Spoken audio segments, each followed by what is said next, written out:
اذا الوداد يتابع مره اخرى الاعاده. لاحظوا التمريره ديال الري بطريقه جيده دائريه، يعني البحث عن راس اللاعبين خارج ارضيه الملعب. بالتالي كانت المتجهده ديال وليد عكارتي بسرعه كتلعب الكره دائريه، ومره اخرى فيها لفائده فريق الوداد. رشيد حسني كيلعب كره دائريه، خروج الحارس اللي كيبعث فوق الكره والحكم كيقول هناك خطا.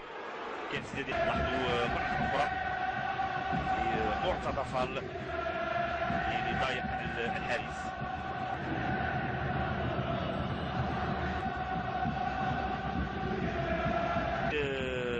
كانت عنده ردة فعل جيدة. لاحظوا تسديدة قوية. كنقول في مناسبتين علاء المسكيني تمكن انه فريق النادي القنيطري تابعوا التسديده ديال رضا حجوج مشات فوق مرمى الحارس علاء المسكيني، ولو انه كان مضايق رضا حجوج من ايوب المساندات الدفاع ديال فريق النادي القنيطري. لاعب رشيد بورواس، وفي هذا الاثناء الحكم يوسف